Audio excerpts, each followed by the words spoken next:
The long walk for the audience members and the characters in the movie might be over, but the conversation's just getting started right here. Thank you guys for joining us here at Parking Lot Takes. We have got a special episode for you. Well, hang on. The conversation for the characters in the movie is definitely not just getting started. True. Yeah, they're definitely having conversations anymore. No. That's clear. Yeah. Conversations are done. There's a lack of brain matter. Let's All right. Let's wait. Let's lay this out. This is a long time coming, what we're about to do before our review of Long Walk. But we're going to review Long Walk. Yes. And then we have a fan segment and a fun new segment that we're going to do. First of all, a while back, we posted a burger review that randomly did very well for our local burger place. And by popular demand, we review this other burger place, and that's what we're going to do here first. First one we did was Brown Bagger. Which we both really love. That's like the best burger. Yes. It did get topped. Hang on. It did get topped. It did get topped. Yes. It did get topped in LA. In LA, yes. Yes. Unfortunately. But it is still a great burger, I will say. And it wasn't In-N-Out. Okay. No, What was not. What was it called? Oh, it was like the something. Yeah, really? Was? Like the Palace or something? It was called a name. It did have a name. Oh, great. It was a burger Brandon, establishment. We just narrowed it down to every burger establishment in LA. Congrats. It started with the. We've got the picture somewhere. Was it like the Circle or like the Palace or? Was it not the Window? Oh, it was the Window. Okay. You're right. All right. Okay. It was the Window. Okay. Yeah. The Window. If you're in LA, check it out. Fantastic burger. All right. Great burger. Best burger I've had. So now we are here. Parking Lot Takes burger reviews. Parking Lot Takes burger reviews. We're going to be reviewing miso burger. Okay, we picked it up right before we came here. They told us that this specific amalgamation is the one to get. This is it. This is the one that people talk about. They call it the miso melt. They call it the miso melt. So we're going to do that now. Should we back the mics up so we're not like chewing? Sorry. I'm so sorry for the audio listeners what I just did. We don't do food reviews, so this is not going to so if you're out whatsoever. If you're on the audio, you're just listening to us just slap our gums. Alrighty. All right. This is what we're working with right now. Oh, baby. This is what we're working with. Miso burger. Really quick, I want to read what's on the burger. Oh. Don't eat it. I'm sorry. It just smells so good.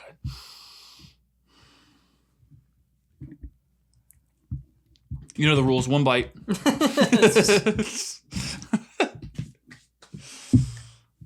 We're gonna capture that market as burger aficionados. I think a burger is my favorite food.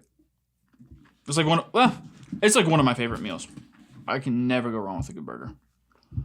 It's got a little bit of onion on it. You should absolutely stop talking.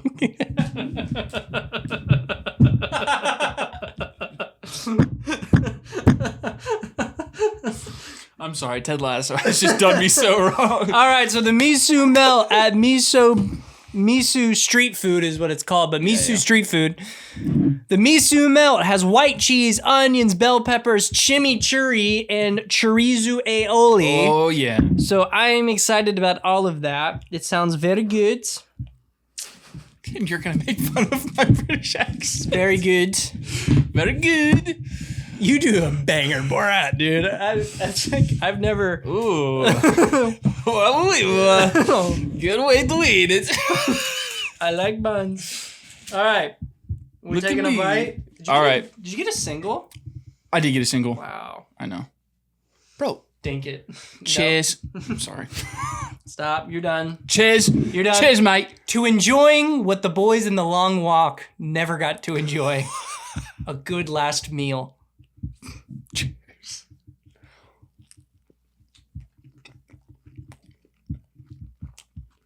I'm going back. I'm going back in.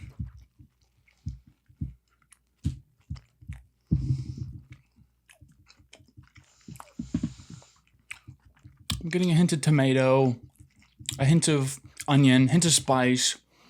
A little hit of spiciness. Spiciness. You know what I'm talking about? A little bit of soy sauce. A little bit of of sauce. A little spiciness. Okay. I just hit the chimichurri. Woo! Give me your letterbox review of the miso burger. I'm going to give it a solid 3.5 out of 5 stars. Holy cow. Do you want to try mine? Are you sure? Got the same thing. It's just not a double. Okay. I feel like that's really low. So, What do you... I really like the chorizo aioli. Yes. I liked a little bit of the onion. I do think a double would have filled this out a little bit more. But I feel like all I'm really getting is burger and that chorizo aioli, but that chorizo aioli is really good. Oh my gosh, God forbid you taste a burger when you're eating a cheeseburger. I want to be for real. What would you give it? This is kind of doing it for me right now. I would maybe bring it up to a 4 out of 5. Solid 8. I'd bring it up to an 8. I definitely don't think it's better than that place in LA. I don't either. Maybe I think too highly of that. It has tainted how I view other burgers. However, in terms of specialty burgers, I don't know of another one I like more than that. Like a very specific, like niche flavor, going for something like very unique. Mm-hmm. I think that works the best out of anything I've had. So the chorizo aioli is what makes it. It's really delicious. I kind of do feel like, in terms of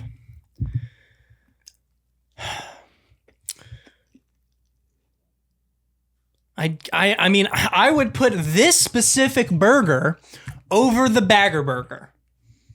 But I do not think, because I've had this burger before in the Bagger, just as the Bagger Burger, but from the miso food truck, and I didn't like it as much. But this specific combo, I like. Yeah. I'm telling you, it's the aioli. I And a little bit of the cilantro. It's the chimichurri. Yes, yeah. Mm-hmm. That is a solid burger. I do really feel like that. that's tied. This specific. As a specialty burger is tied. So miso's specialty burger for you is tied to what Brown Bagger's just basic good burger is. Yeah. Mm-hmm. Now, Brown Bagger's Big Mac, the McBagger, is not better than that, but it's a seasonal burger. I'm gonna go 9. I'm gonna go 9. I'm gonna go 4.5. Okay. Going 4.5 out of 5. Good. I mean, I would 1,000% recommend that. I'm gonna have to take Audrey to go get this. I think she'll really like this. Now, Bagger, Brown Bagger, their burgers are a Wagyu steak. This is not. Or not Wagyu, but they're a Wagyu ground beef. This is not. Do you give it more points because it's that good? Because I am. Because it's not Wagyu, but it's almost as good. That's a good point. They have done it well enough that it doesn't even need to be Wagyu. That I would give it some points for that. I'm definitely giving it a point. That's already factored into my score. That's a really good thought. And it's not like okay, 8.5. Sorry, it came from a Wagyu cow or anything, because they just up the fat content in their ground beef. So, miso doesn't have to do that. These are the fries with the what did you get? Like green chili ranch. Is it spicy? And it's hot. It is hot. You sweating a little? Is it spicy? I'm so sorry. I'm gonna eat these, but I'm 100% gonna go put them in the air fryer real quick. How are those fries? They're all right. They're not great. Not great. How's the sauce? I like the ranch, the green chili ranch. I hate ranch. No, you don't. Oh, I'm being dead serious. No, you don't. I can't stand ranch. That's not true. Pretty much if it's a white sauce, I don't want it. I can't even do anything with that because of how upset the ranch comment has made me. No ranch, no sour cream, no mayo. You can go to town on that clip. Yeah, serious. I'm dead serious. Not a ranch guy. Never have been. Just Never will anything be. white, you're just not about it. Nope. Nothing white and creamy. Whoa. Nope. Yeah? Seems like you are, though. Yeah? You just gobble it up, don't you? Yeah. You should eat some more fries with your ranch. So for those curious, Brandon will not be... I can't even say that. Be careful. I mean, I have to cut it because I'm not going to say it, but I just want to say it for your reaction. Get a mouthful of water and I'm going to say it. No, because it's going to your face. No, get a mouthful of water and I'll say it. Looks like Brandon will not be his wedding night.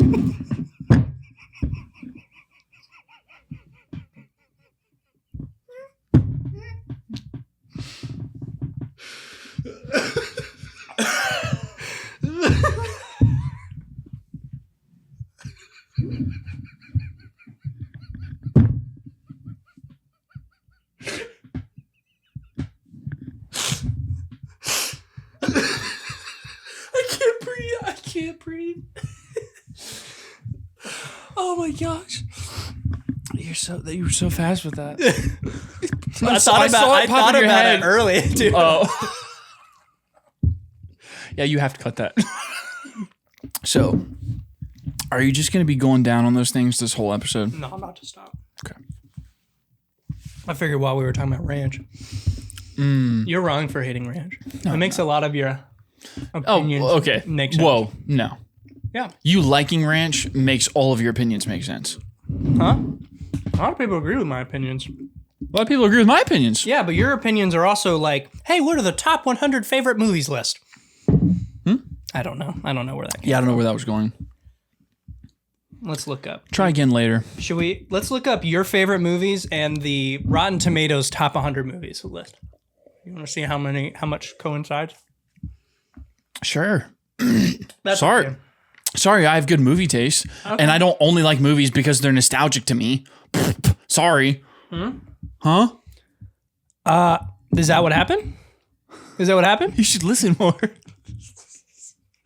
I don't know. I'm just messing with you. Is that what happened? I don't know. Rocky? Rocky's not nostalgic to you at all? It is. But it's also a great movie. Yeah. Okay. 8 out of 10. Wrong. Wrong. I have a fun game. Let's play a fun game. You ready? Oh, boy, yeah. You just don't weaponize my letterbox against me. Why not? Because there are a lot of ratings. Well, maybe not a lot, but a handful of ratings in there that I don't think are very accurate. Okay. Well, this is good media training for you. Oh, gosh. To clean the skeletons in the closet. Because this is a little segment I like to call, according to Brandon's letterbox, these are movies that Brandon likes more than Lord of the Rings 2 Towers.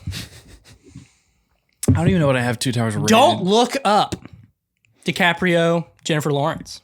What do I have Two Towers at? 6 out of 10. Well, that's not accurate then. Oh, well, we're going to do it for the bit. Because your movie taste is great. That's not You ready? I've got some bangers in here. not accurate, though. Some really funny ones. The Flash, you gave us the same score as Lord of the Rings 2 Towers. Dang. Terminator Salvation, you gave the same. I really like You actually Salvation. gave it a point higher, so you like it more than Lord of the Rings 2 Towers. The Lego Movie 2, you gave a higher score than Lord of the Rings 2 Towers. That's funny. The live-action Mulan, you gave a higher score than Lord of the Rings 2 Hours, which is a live-action Mulan is a 7 out of 10. It's a little high. It's a lot high. Obi-Wan Kenobi, you gave a higher score than Lord of the Rings 2 Towers. What? The show. Obi-Wan's at... I have it at a 6 out of 10 or 7 out of 10? You have it a 7. Yeah, that's not right. Black Adam, you have a higher score. I love Black Adam. More than Lord of the Rings 2 Towers? No. Not according to your letterbox. Well, I told you it's wrong. Lightyear, higher score than 2 Towers. I gave it a Aquaman, 7? higher score than 2 Towers. Live action Little Mermaid, higher score than 2 Towers. I actually like that one. That's fine. I like Aquaman too. I'm okay. It's only wrong because it's in front of Two Towers. Okay, here's where you're throwing me off though, because I don't actually think Two Towers is a 6 out of 10. I don't know why that's like that. Aquaman being at 7 is completely fine. But like it's, a movie but 2 it's being at 7 higher is score than Two Towers. No, but I'm saying it's not. Well, true. I started a podcast with you, and you had in a social media of movies Two Towers lower than Lego Movie 2. Batman v Superman, not the extended cut, just the standard cut. You have higher than Two Towers. I don't think there's Ultimate Edition on there. Fair point. Suck it. Live action Lion King should not be over Two Towers. I have that at a 7? You have live action Lion King at an 8. That's wild. Obviously, you have Man of Steel over Two Towers. You might have Man of Steel over Two Towers at a proper rating. I'm not sure. Maybe. Yeah, maybe. A more accurate Two Towers for me is at like an 8. There's nothing truly that's that bad up into the 8 range. Wakanda Forever better than Two Towers is a no-no. Gladiator 2 higher than Two Towers is a no-no. Again, how I accurately think Two Towers is, well, they're the same. That's what you're saying, but then there's like evidence. I could literally change it right now. There's evidence right here. If you disagree, I think if you disagree, DM Brandon a middle finger. Stop. DM, that's funny. Alien Covenant a higher score than Two Towers. What is that? Do I have it at 7 or an 8? You have it an 8. I think it's an 8. Yeah. Which I found interesting because I feel like you gave me guff about liking Covenant that much. No, I think I gave you more guff about Prometheus. Oh, yeah. I'm kind of with you on I like those movies. Yeah. I think more than people give it a lot of hate for. Yeah. But I felt like you praised it a lot more than I kind of expected. Oh, gotcha. I like Covenant.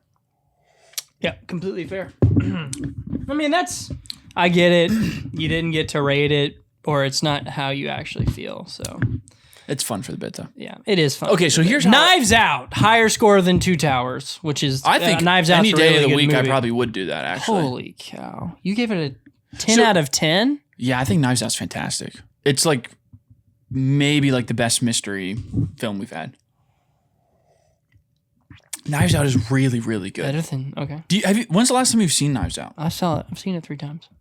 Where do you put it at? I think it's a solid 8 out of 10. Really? That's fine. I mean, I don't hate that. It's still a great movie, but I genuinely think it's like perfect almost.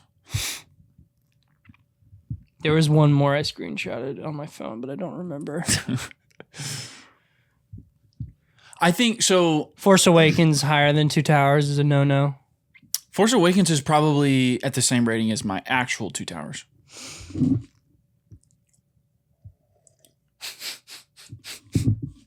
I'm trying to think of why I had that at 6, or if I just like didn't mean to. So my actual rating for the Lord of the Rings films would be 6 out of 10. No. That's what you put on here. Why would I think anything different? the first one. I would do 5 Why would out of I? 5. What 5 out of 5 stars. Well, you didn't review it, and what you left The me to second do film. is in an awkward situation with all our Discord people when they're asking me, "Oh my gosh, Brandon's the biggest idiot I've ever even heard of." He gives The Flash in Lord of the Rings: Two Towers the same score. That's not true. And then I they need were to go really back mad through. you gave Mulan a 7 out of 10. I need to go back through and make sure I still feel the same way. Mainly one person was really upset. Can you guess who? Yes. Who? Finn? Yeah. I would give... I was mad at you too. I was really mad. And I knew it was a mistake. It had to have been a mistake. Yeah. What's your beef with School of Rock? 4 out of 10 for School of Rock? I already told you. No, you That's didn't. not right. Not me. Oh, it's not right too? Okay. Wow. Can we trust anything on here, Brandon? Oh, I know what I said. I told... I can't actually say it on this show. I'll have to tell you and Finn another time. I rated it that way for a very situational reason, but I don't actually feel that way. I will explain it to you guys. So, Is it inappropriate? no, it's not inappropriate, but Why can't you say it? I mean, I can just cut it out if you want me to cut it out. It's not like a big deal for like the show. Unless I forget. It's just people involved. Do they watch? Yes. Okay, well, let me guess. No. You can't do that. No. We're going to cut this out if you do this. CK? Initials? Oh, no. CC. No. KK. No, KC. No. Not him. No. Well, don't say genders. Oh, I'm sorry. Not Seriously, not Rocky. Why? What is it a big deal? It's really not a big deal. Okay. Then why? Okay, come on. Are you going to cut this out? Why would it need to be cut out? Is it embarrassing for them? I don't want people who... I don't want to tell this story and hurt people's feelings. Yeah, you definitely have to tell it now. No, I can't do it. I'm going to cut it out. You have to cut it out, though. Unless I forget. It's really not a big thing. Coffee Beta 3, you gave the same score of 2 towers. Falcon Winter Soldier, same score as 2 towers. What's your beef with American Sniper? I'm assuming it's not the controversy around it. I'm assuming you gave it that before you knew about controversy. If you knew about it at all. What do I have it at? 7? 6. I had a 6, really? I don't have an affinity for American Sniper, personally. I'm trying to remember. And you just hate the Transformers franchise. Because the second best Transformers movie you gave a 6. That's so How gross. could you even say, like, oh, I like Transformers, when you only actually like one movie? Oh, it's so true. I hate You that. you only like one movie, and one of the other movies is the worst movie you've ever seen in your life. That's so funny. Hey, I said I like Bumblebee. I'm going to kill you. I'm going to kill you. Why? Magnificent 7 at 6 out of 10. Really, at a 6? Did you watch? So I don't think like You want to talk about some a of these near are so. perfect I've been movie? on Letterboxd for a while. Magnificent 7 is a perfect movie. So I think it's a good movie and it's executed well. But it kind of, I guess it's like, it's hard because, yes, you've got actors we all know and love in it. It's executed very well. But it doesn't, I don't feel like it adds that much from what the original is. Do you know what I mean? So I'm trying to put myself in the headspace of when I reviewed this. And if I remember correctly, I just remember being like, yeah, it's a good time, but it's not one that I really need to revisit because I don't think it adds too much from what the original already did. And the original is fantastic. So, oh, you gave Dark Tower a 6 out of 10. That movie is horrible. So I do remember being like a little bit higher on Dark Tower, but I didn't read the book, so I have no Rebel idea. Moon. At a 6? Yeah. You gave Rebel Moon the same score as 2 Towers. That is funny. That lived on a social media platform, Brandon. For a while. And you started a movie podcast. We went to LA. You mingled. I mingled with this. All the while knowing with this on my Letterboxd. if someone looked, they would see Dark Tower, The Mummy with Tom Cruise, Lord of the Rings, 2 Towers. The Mummy's not a bad movie. It's just a pretty mediocre action movie. That's funny. When did you move a Minecraft movie down? What do you mean? We scored it a 7 out of 10 Yeah, I think I did bring it down. Like to a 5 out of 10. Yeah. The more I thought about it, I was like, it's fun. Don't get me wrong. But the further I'm removed from it, the further I like, or the less I really care. So I think while it has like those fun moments, I don't know if I don't think it's worthy of the 7. I think it's a pretty just middle of the road. Fox and the Hound, 6 out of 10. Do you watch them with your eyes closed? I don't even. Ha. I have had Letterboxd for a long time. Yeah. Mm-hmm. Long time. You've had bad taste in movies for a long time. That's funny. National Treasure, 6 out of 10. The first one or the second one? The first one. Yeah, I would probably give the first one like a 7 or 8 out of 10. It's a classic. But he didn't say that. Okay, we can move on. It's just, you know what? I probably rated a lot of these movies in my like super, like, I'm exploring film high school phase where like anything that was like tentpole film, I was like, you know what? Doesn't do anything interesting, so it's not that good. Great And then I performances, grew up. executed at a 10, amazing acting, heartwarming story, great characters, aspires us to be better than who we are, magnificent 7, 6 out of 10. Two Towers. Why? I would give Two Towers an 8 out of 10. That's where I would give Two Towers. The first one's a 10. Two Towers is 8. Return of the King is 10. That would be my Stranger Tides. Pirates of the Caribbean Stranger Tides. 1.5 stars. That's not a good movie. It is not a 1.5 stars bad movie. What is good about that movie? Outside Johnny Depp. Yeah, he just does more Interesting premise. of what we've already seen. What's interesting about it? I think the Fountain of Youth stuff's interesting. Have we not seen that done? Like, I think they could have just done something a little bit. Seen that done in what? Name it right now. Did we do it in? Is it the Journey movies? No. What are they looking for? Doesn't matter. It doesn't apply to Stranger Tides. You asked for another movie that does it. I thought one of the Journey movies did it. No. Okay. You said it had to have been done before, so no, it hasn't. Mm-hmm. Okay, so go again. Indiana Jones pretty much does it. It's not the actual Fountain of Youth, but it's the same principle. That is so out of your butt, and you need to admit not. it right now. I thought about it right away. That's so dumb. Why is that dumb?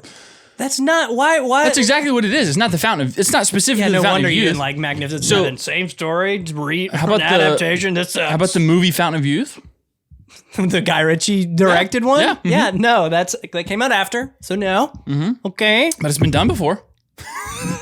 buddy. I know. I'm just Why don't you come up with some real reasons right kidding. now?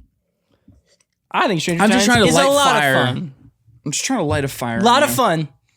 It is a genuine side story to the original 3 films. Like, it's small enough. It's not these huge stakes to where you're like, where's everybody else? I think it just like perfectly fits in to like an after the story. And I think it's perfect because it also picks up on a Easter egg they give us at a World's End, which is Jack going with the map. And I think the story ends up being small enough and contained enough to where it plays out realistically. That's just what I think. I think he's good in it. I think I think it's time that we get moving. We've been talking about this for a long time. We got stuff I do to agree get with through. you. Ryan Reynolds' Six Underground is one of the worst movies I've ever seen in my life. Oof, it's really rough. Yeah, that's a rough one. Wasn't that produced by Michael Bay or something like that? I think it was. I don't think And Let There Be Carnage is worse than Venom Last Dance, for sure. X-Men Origins is not that bad. it's pretty bad. Not that bad. But it is bad, but it ain't that bad. It is pretty rough. Let's talk about The Long Walk. Stop it. What movie? Stop it. Oh, we're a little late to this. Yep. We are a little late to this, but we both have seen The Long Walk. I'm kind of Exposition glad. dump for me. I'm kind of glad we did. I'm feeling feisty. Yeah, you are feeling feisty today. That white creamy sauce I'm eating. Yeah, you really like eating it, huh? Easy. Easy. Okay, You let me go. You know who has the power in a relationship? Okay? When the other person makes a jab and then immediately goes, please don't, please don't, please don't, please don't. Oh, man. I'm swinging wiener in this relationship, dude. You are catching all day. A little more to the right. Oh, that's so funny. That's in my strike zone. You think you're swinging wiener. That's where I want you. Okay, Mr. Easy. No, never mind. Based on our previous conversation, I just didn't want it to go any further. Oh, about you on your wedding night? Yeah. So, Let me stop you right there, okay? There's so much editing. I'm so sorry, man. Let's do this though. Talk about the long walk. What I was gonna say was. Oh shoot. It's okay. I like this ranch, but it's a little spicy. But I'm just gonna do one final swig here. Get a lot. Yep. I can't believe you don't like ranch. Have you had a good ranch? Like a good? I've tried or ranch. Like Hidden Valley Ranch is the only ranch you've ever tried. I've tried a couple like restaurant ranches. Gross you out. Oh.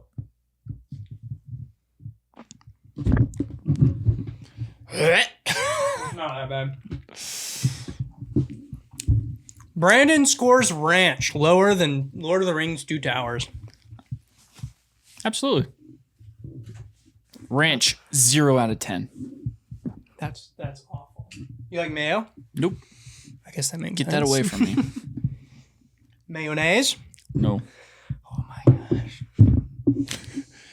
No, you sit with it. You know what? You deserve this. Why do I deserve it, Brandon? You sit with tell this. me. I didn't have Lord of the Rings 2 Towers a 6 out of 10 on my letterbox for years. Yep. You deserve to. I think you should get a little spanking. Okay.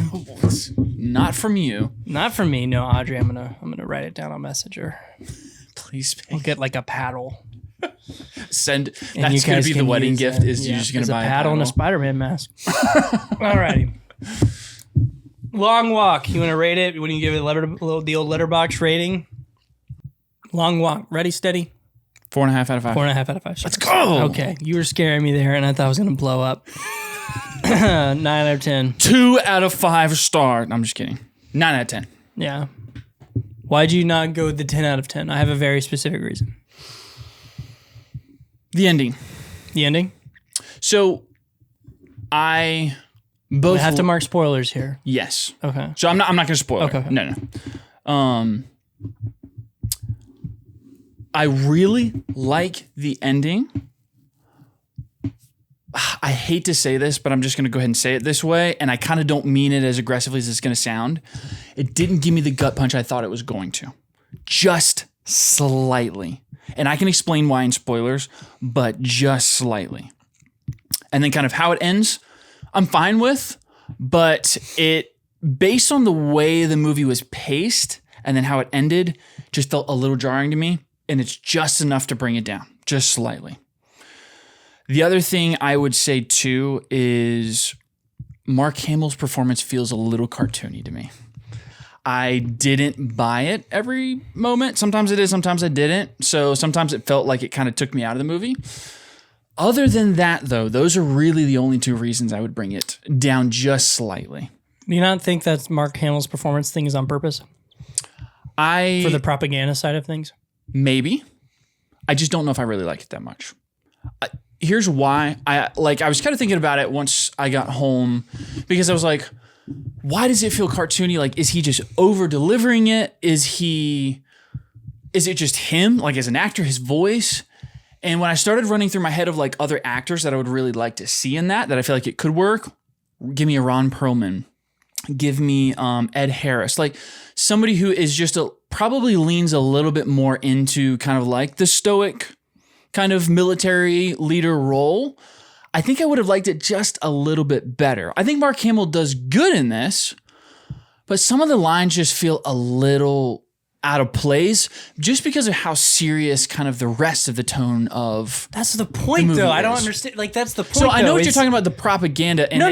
The overall tone, it's supposed to be this blanket over like this isn't this grotesque. This isn't this weird. Like this is normal. This is everyday life. This is fun in a way.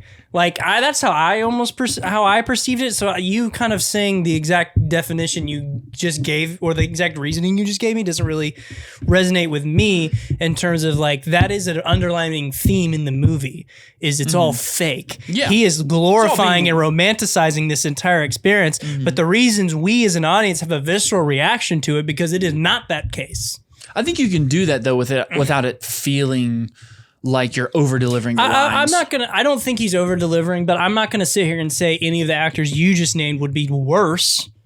Yeah. But obviously Mark it would Hamill's be a not little the standout different here. Yes, absolutely. But that's just one of the things that, like, thinking about it and kind of stewing on it, I was like, I think I would have liked it a little bit better if he had either just dialed it in a little differently than kind of how he delivers it, because just at times it feels like it takes me out. I think I don't remember specifically a line, but a moment that I remember is, gosh, I don't want to give spoilers. It's towards the end.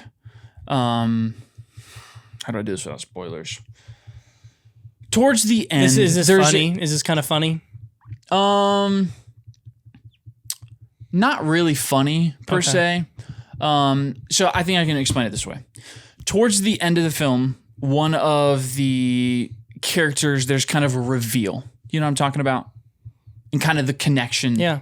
So it's really emotional scene. Like, that character's really going through it and is very emotional. And kind of like in around that scene, like Mark Hamill's delivering his lines, and it just feels like I understand that he's not going to be serious too, but it takes me out of that moment with that character. And so I'm like, it's fine, but like if it was just if I felt like he was being a little bit more aggressive or a little bit more stoic about it, I wouldn't feel so much like it's cartoony. I would feel more like aggression towards him because he's meant to be the villain. You know what I mean? And I didn't always feel aggression towards him. Like, gosh, I hate this guy. It was more just like, he's annoying. And that's not what I wanted to feel coming from the major. So that's why I was like, God, this is just, it doesn't resonate like, resonate, not the right word. It just doesn't work for me every time. Sometimes it does. The opening scene with him, I think is fine. It's just every once in a while, I'm just like, this is just more annoying than it is like menacing, if that makes sense. But that's me. That's just I don't think it's supposed to be menacing though. I think in a way he should be though. I mean, he's supposed to be a hardened, like, I know he's on camera. I get that. But I'm saying he's supposed to be like. But the only person who found him menacing was the one guy. Mm-hmm. No one else did, for the most part. Not by their actions, we can tell that. So. Well, no, they all hated him. That's not menacing though. You said the other characters didn't think he was menacing. They didn't. I didn't say they didn't hate him, but they don't find him petrifying and scary to be around. Oh, I see what you're saying. Yeah. Which is what menacing would mean. Mm-hmm. Okay. Well, I'm just saying if they hated him, that'd be more along the lines of being annoying. Yes. Which is kind of what you're saying. Well, not annoying per se. What I'm saying is like, I felt like if he brought a stronger presence, you would feel a little bit more of that like strong villain character. I don't even I understand what you're saying. I just don't even think it needs it just because of, I just didn't in that department didn't feel like we were lacking in any sort of way just because of subject matter. I mean, I think if he is supposed to be kind of like the face antagonist, I mean, I think I should feel like he's menacing. I feel like I should feel like aggression towards him, not just annoyed, you know? I mean, that's just how I feel about it. That's what brought it down for me. I'd say he's the antagonist. I'd say The Long Walk's the antagonist. Well, that's why I said the face of. I see. You know what I mean? Obviously, the concept is the antagonist, but he's supposed to be the face of it. I don't think. Yeah, I don't even just with the thing you tried to be like the camera stuff even just doesn't even. Yeah, he shouldn't be menacing or scary or. A nation's got to rally behind him.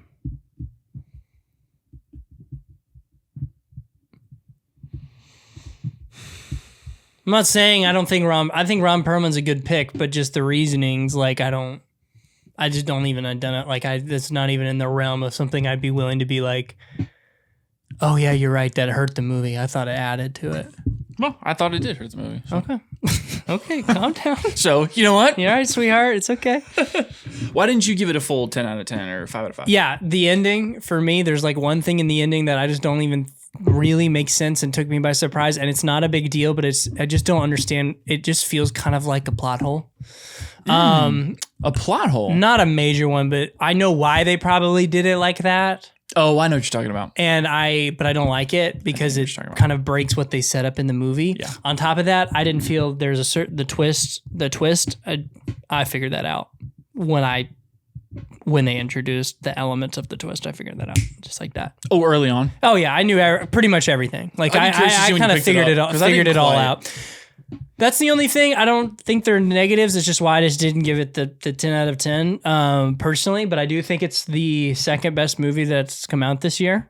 What? Yep, I do. You have it at number 2? Number 2. I think it's the second best movie that's come out this year, hands down. It's probably the number 1, but I have Superman over it. You have Superman, Oh yeah. The Long Walk, Yeah. and then Sinners. Yeah. You have it over Sinners? Yeah. Why do you think I think it's better more than impressive than Sinners. In what way?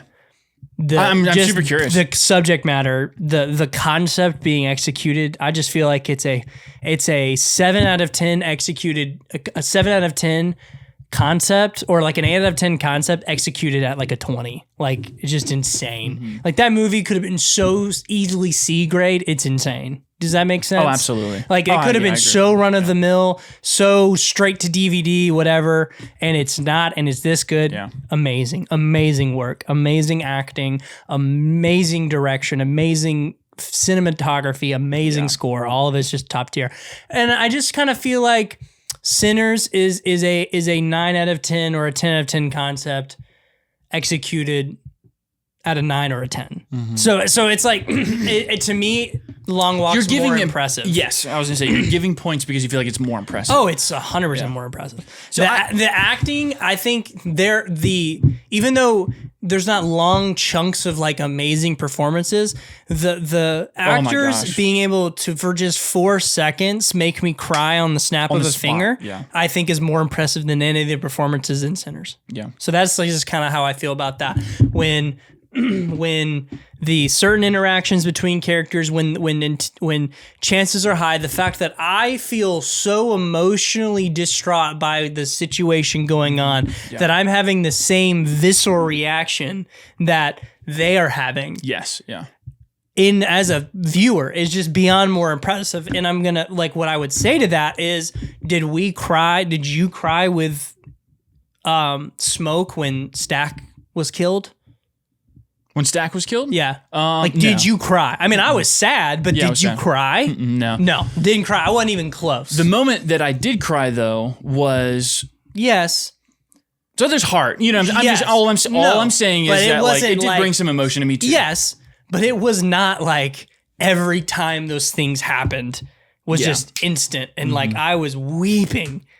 And I was just so stressed out. So for that, I think it's a 9 out of 10. Mm-hmm. For that, I think it's the second best movie that's come out this year. Yeah. Had I not had such an emotional connection to the character of Superman, probably would be number 1. Yeah. Wow, that's awesome. I'm never watching The Long Walk ever again. Never gonna watch it ever again. The only thing I think when I was like trying to put it somewhere in my like rating for the year was the depth and like layers that Sinners have. Like I have a hard time putting it over that. I have it at 5 for the year. That's where I have it. So I've got Sinners. What do I have it? I have Sinners, Warfare, Magazine Dreams, Superman, and this. I'm toying around with moving it above Superman. There's a chance I could put it above Magazine Dreams too. Magazine Dreams is really great because of one performance. So I think I've got them rated the same. There's a chance for it to move up. But right now I have it at 5. But I think by the end of the year it might be higher. But like, it would be hard for me to put it over Sinners. But I mean, David Johnson is incredible. Yeah. Oh my gosh. The subtlety and the moments you're talking about specifically where in just a split second, there's dialogue, there's a moment between characters where emotion just overwhelms you. I feel like most of the time it's just David Johnson saying something or like just delivering this line that just breaks your heart or just pulls you in and kind of like, I don't know, it just brings you in close. It's very intimate. Like as you're watching them walk through this, it feels very intimate. Like you kind of said, you're having that same visceral reaction that they are because you kind of feel like you're standing there next to them. You're walking next to them. And I love that. Like that's they established early on they're going to show it to you. Absolutely. They're not cutting away. They don't cut away. So they established early on that what's going to happen and they show you that you're going to see it. So it's genius Yes. artistically. It's artistically genius, and it gives every second, every little moment immediate stakes. Yes. Because they show it to you and they never cut away. Absolutely. Every time. Yes. Well, and there's a dynamic too where you start to listen for one thing specifically. You know what I'm talking about? I'm trying not to like spoil it, but there's essentially something that they say or whatever, and you're listening for it in the background. And the moment you hear it, it just sends like you into like fight or flight mode. And it can be at any moment. And sometimes it's in the background while things are happening. And sometimes it's a very important moment, you know, it's pacing up very quickly. So that adds so much tension, just waiting and listening for this specific sound. There was one thing I was going to say. What was it? Oh, to your point, the cinematography, the choice of not cutting away. There are moments where they do something different and it's perfect. They choose it very wisely when they don't show it to you. And I think that's genius. Do you know the moment I'm talking about? There's a few, I think. Yes. Yeah. I when we talk about spoilers, when it's I'll kind talk of about like the a same lens one. flare effect. Yes. Yeah. It's perfectly used because we don't need to see it. Yeah. We didn't want to see it, and it's used very well. So I'm glad that they established it, like you said early on. We're not cutting away, but then kind of play around with it throughout, you know, to kind of play with your emotions in a good way. So I liked some of the choices that they made there for that. But overall, it's so good. It is really incredible. It was surprising. Like, I'll be honest, when I watched the trailer, I was like, interesting, but like I didn't care until I started hearing people say like, you have to go see this. Like, I was bawling my eyes out. And then I was like, all right, I guess I'll see it. But it makes sense. It definitely does make sense. You want to talk spoilers? Yeah, I wanted to get Anything else you want to say? I wanted to get into specifically why it's not a 9 out of 10. Like, so just in like, this is not a big deal, but I brought it up to some people.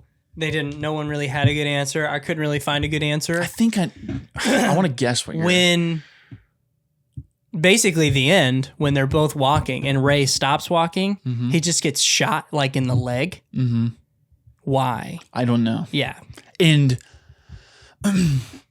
David Johnson's character specifically says like, why did you do that? Yeah. And there's no explanation because they set up this whole premise of you're supposed to get warnings. Well, I think he's talking to Ray in that moment, not to him getting shot. Oh, that might be a good point. I understand why they do it to basically... Wait, did he get warnings before? He had warnings before. Was it within the 3-hour period? No. He was gonna die stopping. Like, I'm not saying that, but he's the only one that got shot in the leg. Just got shot in the leg and kind of had to like get shot. Is it Ben Wong from? He grabbed a gun. You're right. I that's the only one I can think of because I remember him getting shot in the legs, but he grabbed the gun. That's why they did that. Move on then from that. Yeah, so he's the only one that they just decided to shoot. They just shot him. Do you think shot him and got him to his knees? Now I feel like they did that as like an example to like make it a moment. I think story wise, it just kind of just solidifies the moment. I know why? Because they always want the major to get the last kill. Well, they established that. Do you remember that dialogue? That's so good. Do you remember that dialogue? To make sure he doesn't run. To make sure he doesn't run, and then the major gets the last kill. Because they set it up early on that whoever is second to last, major kills, all cameras on him. Yeah, that's why they did that. That makes sense, I guess. They don't say that, but then the major does come up and shoot him.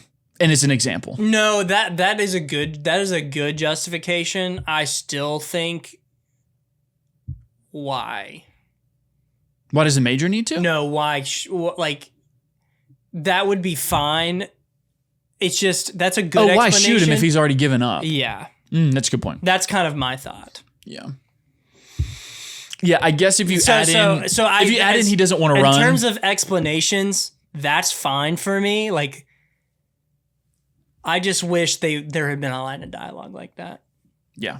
They shoot the second last guy in the leg to make sure he doesn't run. Yeah.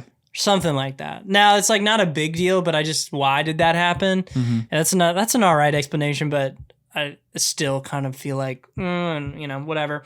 The other thing is, I figured out that Ray's dad was killed by the major and that one guy was his son. Within pretty much immediately. Yeah. I figured all that out, and I was assuming he's the that guy's the only one the Major says "good luck, son" to. If that wasn't a nod enough to it, so I thought it was super obvious, and so when they revealed it, and my theater went. And I was like, "Are you guys serious? This is so odd." He know what you guys aren't curious. He knows everything there is to know about the Major and about the Long Walk. Are we serious? Now, I liked what they ended up doing with his story. Yeah. Like I thought that was good, and it made his. I thought his motivations were really good and that much more heartbreaking. Yeah. But I figured that out, and too quick. So and the stuff with the dad, I mean, it was basically just waiting for them to confirm it. Once they were like. Your dad, well, dad's not here, and then you kind of realize he's not there for money and he's not, Yeah. I'm like, okay, so I have an ulterior motive, something's driving him. Happened. That makes sense to me. Yeah, that does make sense. So, but those are my only two things that I kind of just think are like whatever. But. What did you think about, so in the end, when, what is David Johnson's character? I can't remember. Pete, yeah. When Pete shoots the Major, and then it cuts to, and he doesn't get shot, and there's no soldiers or anyone around him, he just walks away. I thought that was an interesting choice. I think he did get shot. Oh, you think so? Yeah. They don't allude to that at all, though. I think, though, just by the cinematography choice. Maybe. I didn't get that from it. I think it's like him just kind of like, he died then. That's just kind of what I envisioned. I mean, it's not far off kind of how the book works, but... So, yeah, I wouldn't know that. So I was like, that's an interesting choice because they set up so much like... that like if Ray does that, he's going to get shot. Like he's going to kill you. Like you're going to get your wish, but you're going to end up being a martyr. So when he did that and he didn't get shot, like I thought that was going to be ultimate sacrifice. Is like he does it anyway, and they didn't show it. And so I was like, oh, so like does he just get his wish and then he moves on? Like is that? No, I think he died. That's a good point. Because, I think he died and he continues walking. Because when they cut to the walk, there's no one else around. Exactly. But before that, there was. So I was like.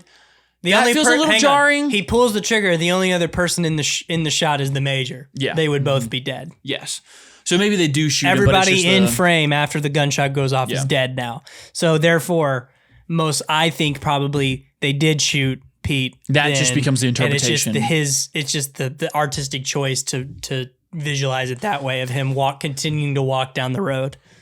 Oh, that makes it better. Yep, I know. Crap. I cook. That makes it so much better. So I know what I was going to say, but I think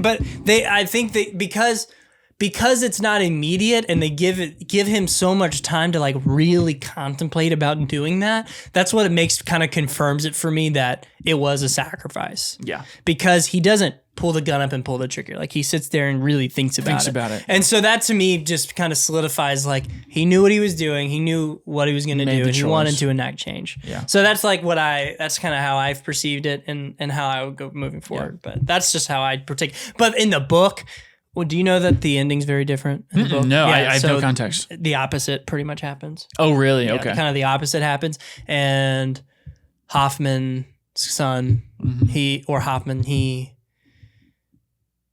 I saying that? That's his son, right? Philip Seymour Hoffman. Did you not know that? Yeah, the guy who played Ray. Makes so much sense. Yeah. I haven't seen him in anything else. I know he's in Licorice Pizza, and he's in it's his something else. Oh wow. Yep. That makes so much sense. So he lives. Yeah. And he dies of exhaustion. But it talks about him walking towards a dark figure. Oh, okay. So that's why I kind of just with that context clue and then him continuing to walk just makes me think, okay. That's interesting. Dead. I wonder, have you looked up anything about like the directors and saying they just want to do something different? Stephen King always changes, like they almost always change endings. Shining has a different ending. Yeah. The Mist has a different ending. Mm-hmm. That's interesting. But yeah. Huh. You know the part that got me the most above and beyond the ending was when Art died. Oh, yeah. That whole sequence, I was bawling my eyes out when he's like, give this to my grandmother. Like, because it's like you're sitting with that moment for like a while before he actually steps away. That's what I was talking about. The camera blurring is the perfect choice in that moment. That was the gut punch, even above and beyond, because I knew the problem I had, or this isn't a problem. Let me back up on saying that. The ending, kind of the reason I said the ending wasn't as much of a gut punch is somebody's going to sacrifice, right? Now, obviously they build up that relationship between Ray and Pete, and it's great. Oh, it's incredible. So you still feel it, but I was expecting it to happen. You know what I mean? And obviously you're expecting Art too, but like just in the way that they take care of Art and in that moment and the things he's saying and he's like slowly failing, like you're sitting with that for a good little while before he steps back. But when Ray and Pete are kind of trading places, it all happens very quickly. So it's, still a gut punch, but it's very fast. And so Art, you sit with it. And when it happens, it's so like, it just wrecked my freaking world. That was probably the most emotional part. I think I was the whole movie. Were you emotional when Ben Wong? I really was, but I wasn't. That was I was gonna say. So I went. It was more hard. I went into the long walk. Obviously, here everybody's crying, and I'm just like, why? What is happening in this movie? And so then, just by subject matter, you're like, okay, so we're gonna get attached to people and they die. Like, I really think I'm gonna handle that fine. And I would just, because of the day, I guess I just wasn't really feeling. I'm like, I just don't feel like I'm gonna be that in touch to really get into this. And sure enough, dude, when Ben Wong, he got shot, I wasn't feeling anything. Actually, that's weird. So what I thought was I can tell you when I started feeling. So when I, before that, the first guy that died from the Charlie horse. Yes. That freaked me out. Yeah. Just because of how visceral that and gory that was, but also just kind of being kind of super sad. Yeah. On top of that, the guy dying of diarrhea, that sucked. Yeah. Then when it got to, and the guy with the ankle, like all of those were kind of like precursors to like upping the ante of, but here, so rarely were people giving up. Yes. Up until this point, right? So you build the whole movie up and everybody's having an ailment. They're not walking fast enough. They trip and fall and can't get up in time. Yeah. They have a Charlie horse. Their ankle breaks. They can't walk up the hill fast enough. Yeah. So up until this point, pretty much everybody's failing. Everybody's is just failing of their own like inability to do it. Yeah. Like it's not necessarily them choosing. Ben Wang's or what's his name in the movie? Oh. Is it? I think it's Ben Wang, not Ben Wong. I think we've been saying it wrong. It might be Ben Wang. Oh, what is his name in the movie? Hank? Is it Hank? I think it's Hank. It's something that starts with an M. I think it's Hank. I think he was saying Hank. Hank Olsen. That's right. Yeah. Mm-hmm. Nothing with an M.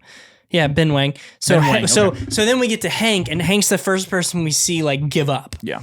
And so that's sad, but then he gets shot, and I'm kind of like, okay, I'm handling this fine. Yeah. Then Art runs over there, and I'm feeling a little bit more emotional.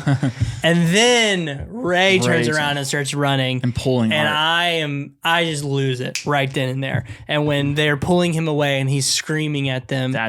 I did it all wrong. Come back. I did it all wrong. Boom. Yeah. I was bawling and bawling. So I wasn't crying. I was like, it was like shock. You know what I mean? Like, I was emotional, but it wasn't like crying. It was just like jaw on the floor. Like, I can't believe that happened. So I didn't quite like get emotional in that way, but it was a crazy moment. I mean, because he's screaming for a good 30 seconds and you're just listening as they're walking. Yeah. That's awful. That's like haunt your dreams. Oh, that's so bad. So here's the moment that I knew it was gonna start to get me emotional. Because I was feeling the same way. I was like, why is this so emotional? Like, I'm getting the sense it's going to be violent. It's going to be hard to watch. I get all of that. But like, why are people getting so emotional? The moment I started to realize, I'm in for a ride is when Pete looks at Ray and he said, have you ever had a brother? And he's like, no, I haven't. And he's like, well, you've got one now, or says something along those lines. And that like starts there.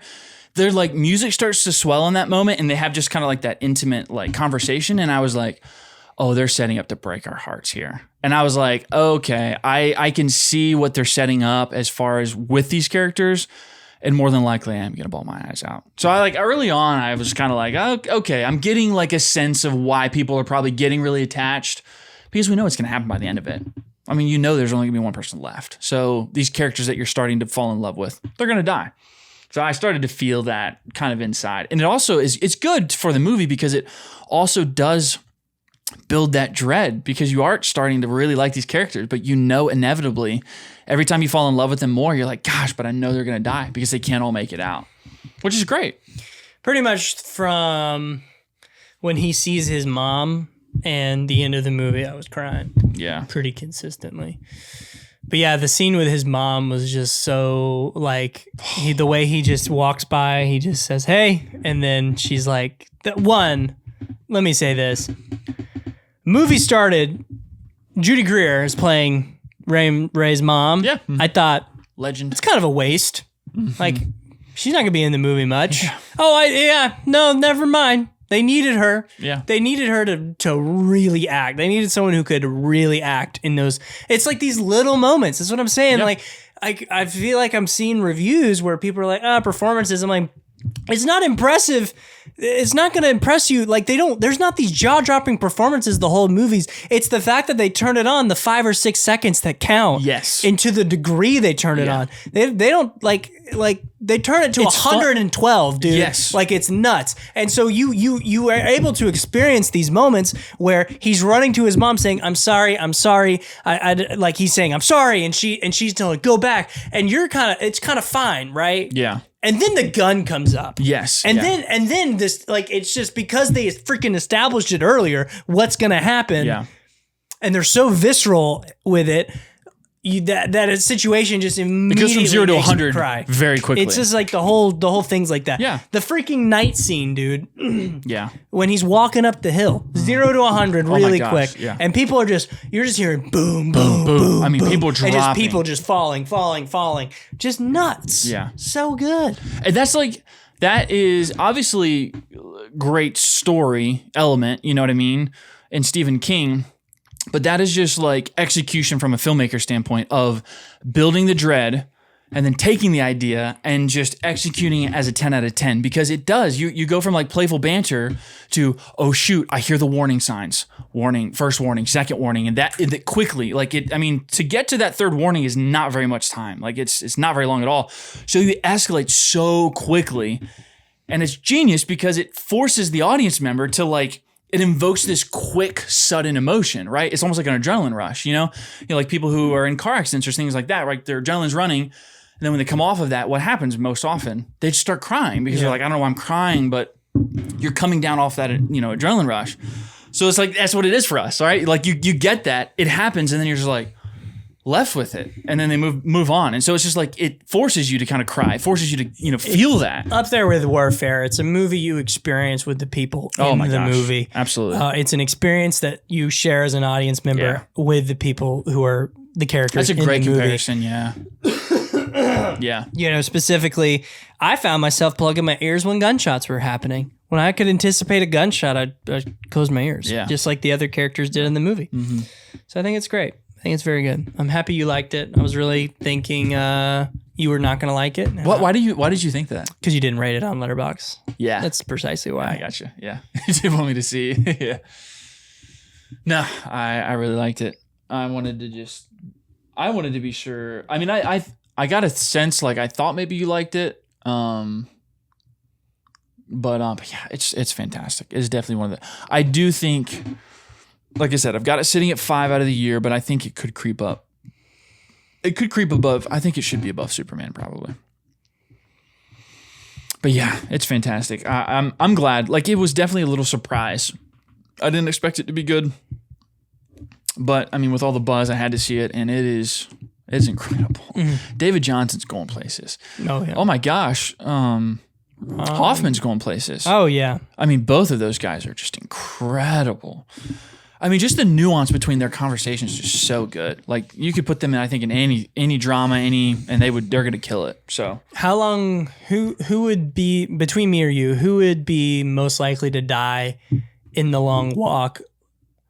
Like a situation, because of a situation like the guy who had diarrhea. So which one of us gets diarrhea first? Yeah, pretty much. I don't know your medical history and digestive health, but as long as I don't eat dairy before the long walk, I should be good. What are in the rations, you think? I don't know. That's what concerns me. Wrong things in those rations, and it might be I wouldn't even calling be my name. The guys in the Discord asked me how long, and I'm like, I wouldn't even been able to participate because of medical ailments. Yes. I was like, I wouldn't have been able to enter. I definitely got to a point where I was like, how long is a person, like, what is the, like, pushing the limit, like, how long can a person actually walk? Because they walk for what? Over 4 days? Yeah. Like, what is it, like 200 something miles, 300 something miles? I'm like, yeah, like 400 miles. That feels crazy to me to consistently walk, but I don't know. Like, I really have no bearing on that. I think it's definitely possible. I mean, obviously all 50 people didn't do it. Yeah. I know what you mean, but just like, I mean, the last all about 5 will. got over 300 miles. Like, I was just like, how long can somebody actually walk? But I'm sure they did the research, you know what I mean, to make it at least somewhat. No, I mean, I think it's, not, I mean, there's a guy who runs a marathon every day for like a year. Yeah. On social media. That has to be equally taxing to the body as 5 days of walking. How long is a marathon? 24 miles. Yeah. Gosh, yeah. Well, that's more taxing than walking because you're burning more. So, yeah. I mean, like I said, I had literally no bearing on how long someone could actually walk for, but I was like, 4 days, that's a long time. I don't know if I would last 4 days. No, I wouldn't either. I mean, I think if I was in like better shape, I would. I think you got to make okay. the first 24 hours. I think that's like the. Yeah. I you definitely do like, I mean, you can find it in like sports and whatever, athletics, but like you can kind of get past that first kind of like hurdle internally, and then you can kind of go beyond that for a while. That's what you see with Ray. You know, he really struggled the first 24 hours and then he hit his stride. Exactly. So I definitely understand that, but yeah, it is a very unique concept though. I had never heard of it before. So very cool. Yeah. Good movie. All right, let's do the new segment. Let's see how we're doing. We've been going for a while. I mean, an hour, 20 minutes, and we've got to cut at least 10. So let's knock this out. Yeah, not too bad. All right, so we want to do our little segment. Yep. I'm excited. Explain it. Your idea. My idea. Woo! All right, so here's what we're gonna do. Christian and I are gonna pick 10 films. One film can move forward from every decade in the last 10 years. So 2015 to 2025. You're gonna bring a movie. I'm gonna bring a movie. We're going to see where it matches up. If it doesn't, we're going to argue it out till we come up to one. If it's the same, we'll glaze it for 10 seconds and move on. And then we'll see kind of what our 10 ends up being for the decade. All right, you got yours ready? I got mine ready.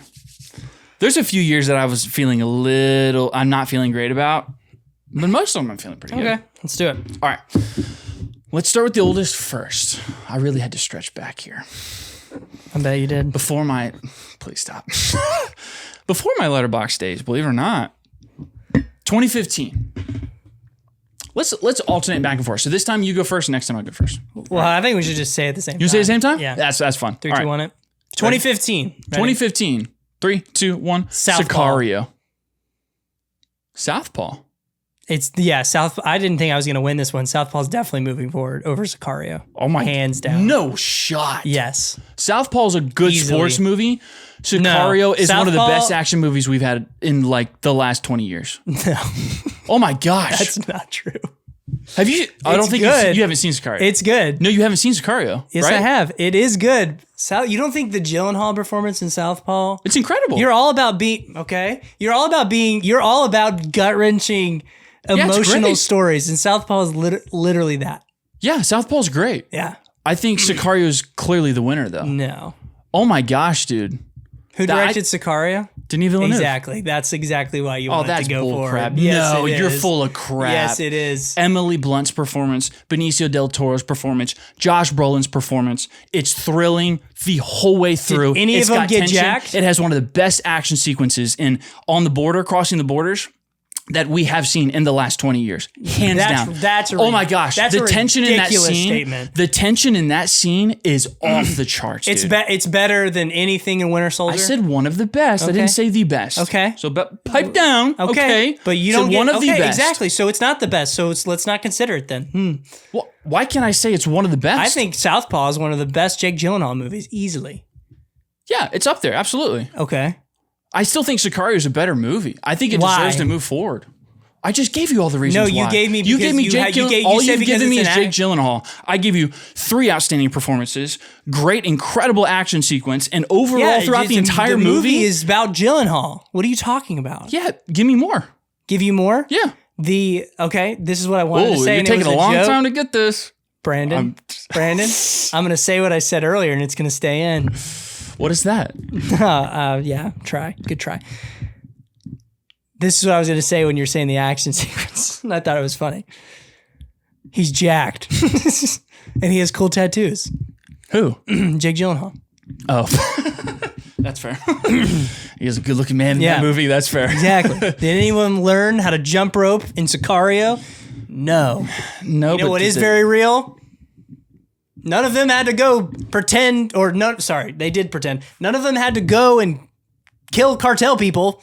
Jake Gyllenhaal learned how to box, though. Good. I'm glad he did. I'm glad he didn't actually go kill cartel people I think for the movie. I straight up think Gyllenhaal's performance in Southpaw is better than any of the one performances to actor in Sicario. But I'm going to give you, there are more actors who give better, like there's more of a majority rules here. Yeah.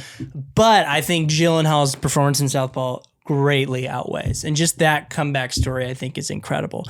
Being the guy who just survives on getting beat up and outlasting everybody, to then just to be so broken and brought down to his knees and lose everything he has in his life, to have to find another way of dealing with his problems, to just hitting a wall and trying to push through it. He has to learn Southpaw, a different fighting style, a different type of boxing, and it completely switches his character. His character arc that he goes throughout that entire movie is fantastic. I'm surprised we're talking about it. Like, I think Southpaw is definitely, like, Sicario, I understand the category we're getting it in. I just didn't think Southpaw and Sicario were in the same category. Like, I really do think they're both up there, personally. Like, I think Southpaw was an Oscar-worthy, like, performance, and, like, an Oscar-worthy movie. Yeah, I give you that. So, and I just don't think that about Sicario, even though I think Sicario is fantastic.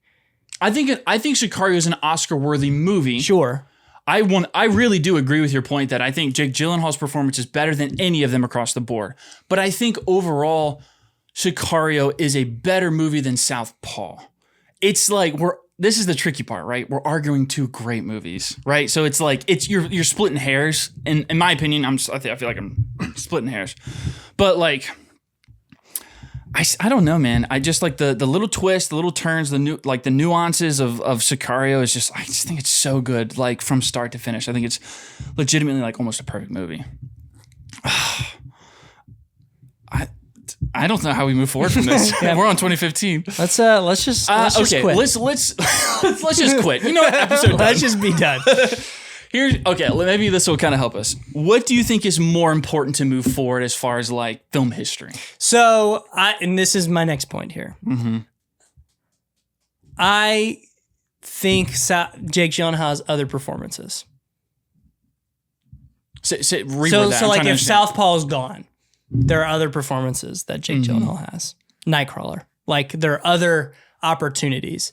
Whereas I don't think there's like in something like Sicario to like take its place. So I'm leaning towards Sicario in this standpoint. Even though I don't think it's a better movie, I do think Southpaw is one of the best boxing movies. Absolutely. But we've also had really good boxing movies, exactly, which is tough. So Sicario is good. Now, here's my other thing. There's no way, because I know what's coming later, that's the Denis Villeneuve movie. Like, if that was the only one on this list, you would want to. True. You would want it to be that one. No. Yeah, exactly. No, I mean, I'm not going to deny that. No, absolutely. So, I mean, yeah, if we're thinking like just does one Denis Villeneuve movie move forward, then I wouldn't pick this. But for this year specifically, So that would be my point is I think because we have other really fantastic boxing movies, whereas Sicario stands out somehow on its own as a like crime action thriller. Like it has its own DNA in there and it's executed as a 10 out of 10. So I'm like, I do think Sicario should move forward. All right. We're going to do Sicario? That's fine. Let's go.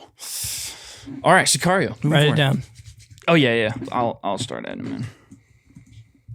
All right, this is 2016. All right. 3, 2, 1. The La La Magnificent Land. Seven. So the problem I ran into this one is you have not seen La La Land. I haven't seen La La Land, so I'm not going to give it to you. Magnificent Seven?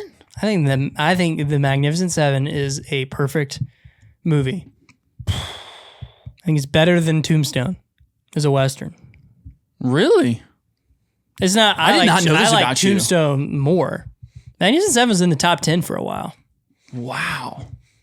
So I mean, I like Magnificent Seven. I just didn't think it did anything interesting enough to like reach the great heights. You didn't think his just personal. final I just think you're not remembering the entire last hour of that movie, which is the raid on the town with the Gatling gun and then fighting them in the street, and each person's dropping one by one, and every death is emotional and every death is hitting like it does similarly to The Long Walk. There's sacrifice, there's so much heart, and then you get the final confrontation between the bad guy, and Denzel Washington's character, and he looks at him and he says, "Did you tell my mama that? Did you tell my sister that when your men murdered and raped them?" And then he pulls out, the guy tries to draw him, and he draws his gun, he shoots him in the hand, he's like, pick it up, pick it up, pick it up. That entirety, like that entire thing is just fantastic. Yeah. It's so incredible. It does, probably underrated then, I guess is what I'm feeling. I think so. But it might be underrated, but I think it's amazing. I'm curious to see what like people say because I've never had like I've never heard of it in that. Like I'm not going to argue it against La La Land, but like. So here's what I will say, and this might be preference. I feel like you lean to really like Westerns. Am I wrong? Like I really like two. No, maybe not then. I've just like never been like a huge Western guy. Not that I don't like them. I think I just haven't like watched a lot of Westerns. So like I watched it and I was like, this is really cool. I like this. But I like I said, for me, I think personally, I was just never like, this is like the greatest It's one of my thing ever. favorite But Chris Pratt performances also. Gosh, I forgot about Always been that. good with One-Eyed Jacks. He throws that stick of dynamite. Yeah. And he does the whole thing where he pretends to die and he lights the dynamite with the cigarette. Like all of that is just so sick.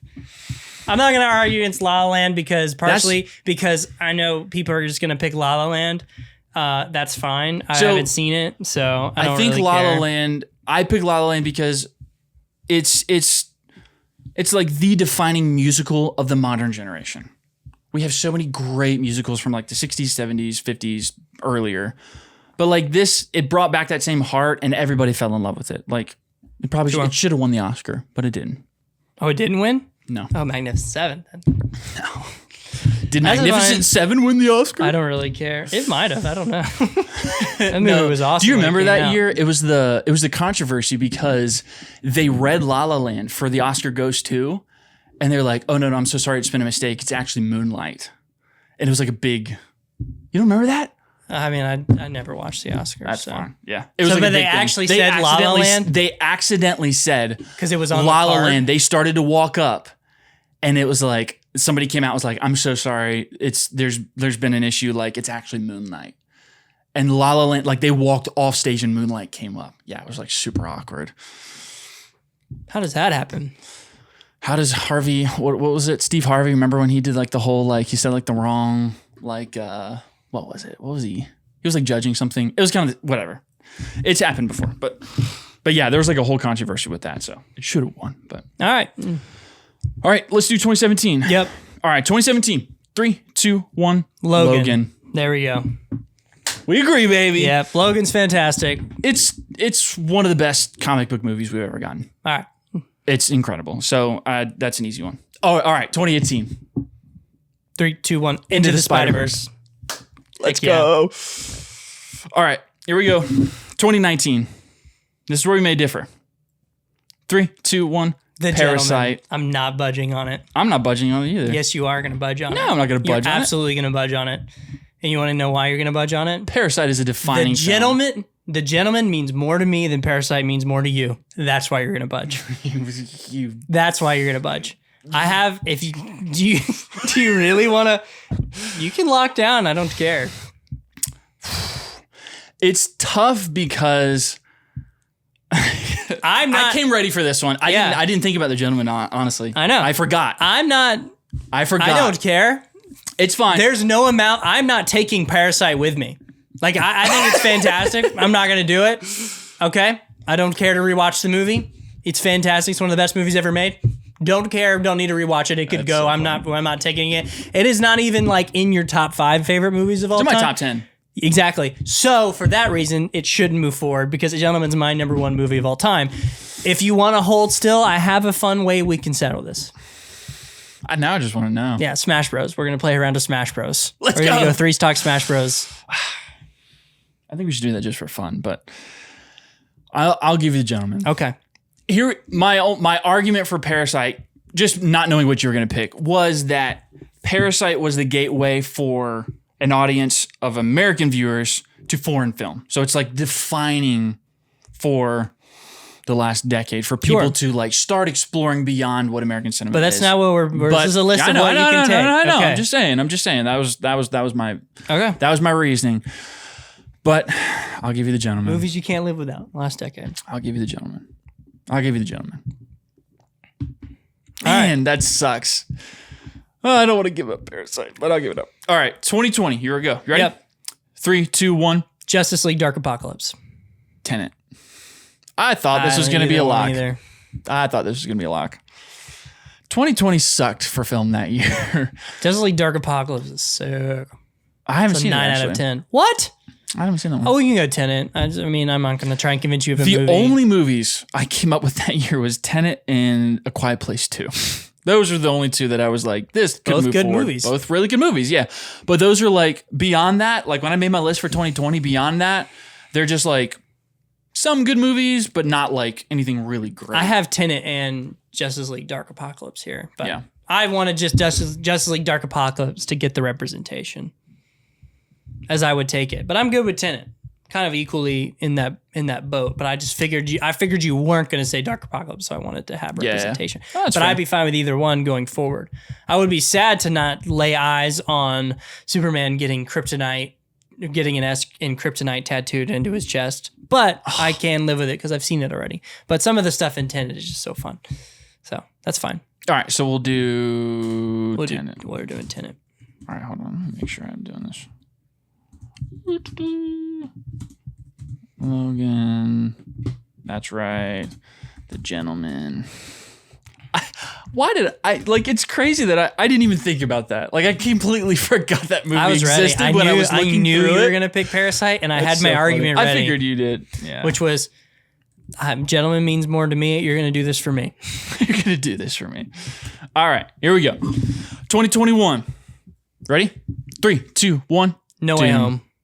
So I thought this would be tricky. Dune? Mm-hmm. Dune over No Way Home is what you're thinking? So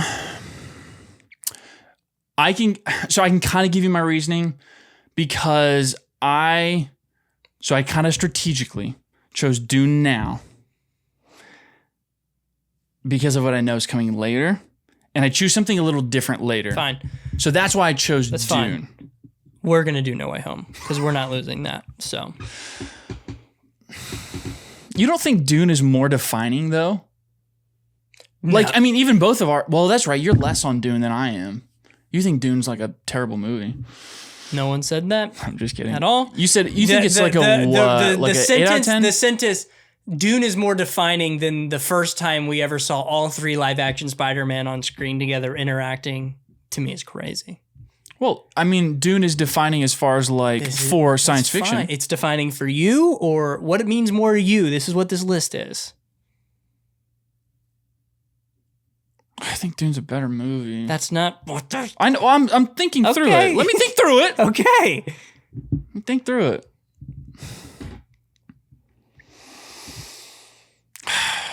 I mean, yeah. I thought this was Revisiting gonna be No Way easy. Home is. I would rather revisit No Way Home, I think, than Dune. I love Dune though. Such tricky, but I'll give you No Way Home because All right. the experience of The experience, here's why. The experience of No Way Home still hits on rewatch. Yep. So I want to have that moving forward. So I'll give you that. You can still read the book Dune. Yeah, that's You're fair. welcome. Honorable mentions for this year: Tick Tick Boom, and great one. one I really struggled with that I do not want to lose for a very specific reason because I'm assuming. Well, give me confirmation on this. If I don't pick Inside by Bo Burnham, can I still listen to the soundtrack?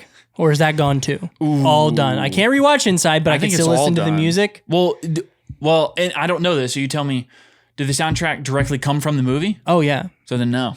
You don't get the soundtrack either. but it's just They're hand in continue. hand. What is is it erased from existence, or we just can't rewatch anymore? You can't ever watch it again. That was the But the soundtrack is not watching; it's listening.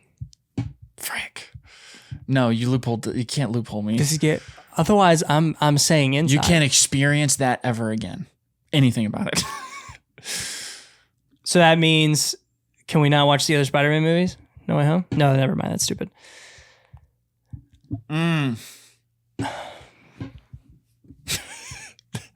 This is such a unique to you dilemma. That's so funny. Bo Burnham's Inside is one of the best albums I've ever listened to. It's one of my favorite movies. It's an easy 10 out of 10. You think that over the moment that Andrew walks through that portal? No. Are you asking me an entire movie of peak versus... I'm just kidding. Versus one moment? I'm telling you, I listen to the songs weekly. I listen to this soundtrack weekly. That's so funny. So it's a struggle for me. But I guess I'll do I think I'll do we No Way have to Home. both, yeah. I thought I had a loophole being like, I'll just listen to the music. I want to give it to you. Just tell me I can still listen You to can the listen sound. to the soundtrack. All right, then I can let Because you're right, it's auditory, not go. visual. I can let Inside. I can never watch Inside again. But you can I would still capture... Listen to the music. It's fantastic. Okay. All right. 2022, here we go. Yep. 3, 2, 1. The Batman. Everything Everywhere All at Once. All right. Let me lock in here. Going forward, what's going to mean more to you? I knew that was what's going to be your pick because of how much you like that movie. But is the memory of it living on in your brain enough? I think so. It has a lot to love. I love the Batman. I know, but I'm thinking about Batman Part 2. Thinking about the movies that might come after that. You're never going to be able to go back and see the first one? You sure about that? You sure about that? Sure about that? Everything Everywhere All at Once. You sure about that? It has. I love it for a lot of different reasons. Not just because I think it's like a good movie. I Like know. it's funny. It has great action. It has heart. Like it has so many reasons to revisit it. And it's also just happens to be a 10 out of 10 movie. So yeah, I do think I would rather go back to Everything Everywhere All at Once. I think it means more to me. I have watched that movie more than I have the Batman. I watched the Batman a handful of times though. I watched that movie once. I genuinely fell in love with it the first time I watched it. And like it is one of my favorite movies of all time. I don't think the Batman is in my top 10, but Everything Everywhere All at Once definitely is. So I think it means more to me. That's fine. I'll just be losing a movie I really, really like. But that's fine if you're willing to say that. Your point about future movies kind of holds me up. Exactly. That's the only you thing. could live on Which and sucks. remember everywhere. I mean, you've already said you've rewatched it a ton of times. True. I could hold on to that. This is how I felt about The Nice Guys. The Nice Guys was in this list somewhere, Yeah. and I was like, oh, but I just can't take it over losing this movie. So are you saying that if I can't go back and rewatch the Batman, we don't get future movies? Or it's like, you just mean you won't get the experience of watching all two or all three? Like, you have a family, and your son, you like can't show him your son, the Batman. Oh, frick. It's the Batman. There we go. Don't say I never did anything for you. Exactly. Let's do the next one. Ready? What year is it? Because I didn't write the year. 2023, 3, 2, 1, Across. Oppenheimer. Frick you. It's Frick you. Frick you. The reason I picked Oppenheimer is because we have the better of the two already, Into the Spider-Verse. But Across is better. I'm sorry. If we had the entire trilogy, You're picking it every year. I'd probably pick the trilogy. I'm not watching the whole trilogy, bro. For the same reasons hang on. I'm winning for the same reasons Batman just won.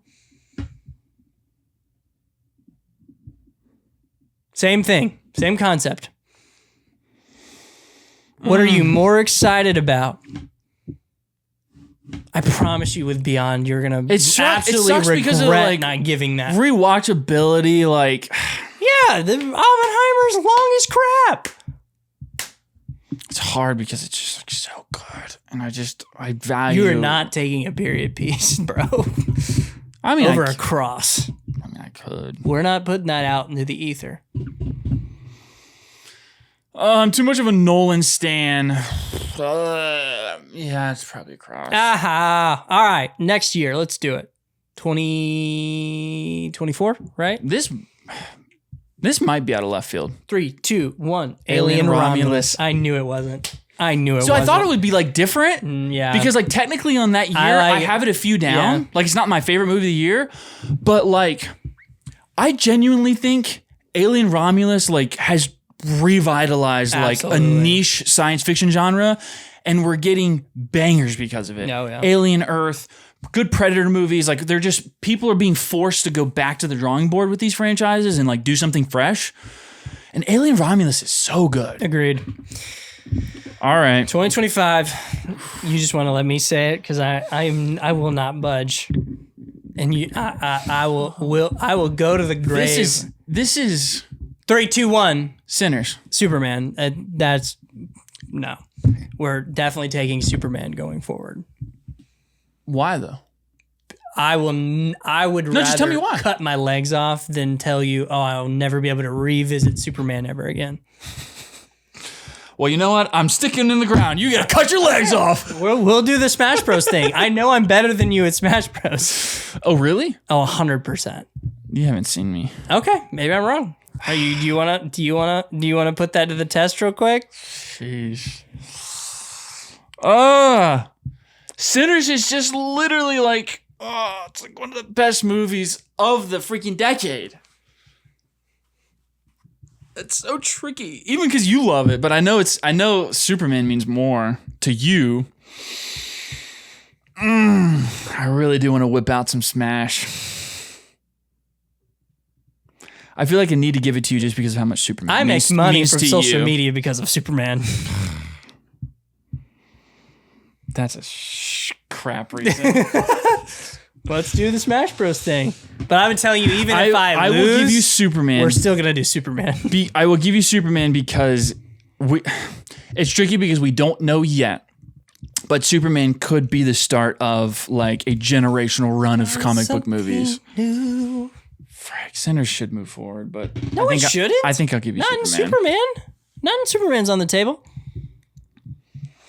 I really like the idea of Sinners being original and deep and just something that like moving forward, like we can revisit. Always be able to hold in your heart the experience watching it.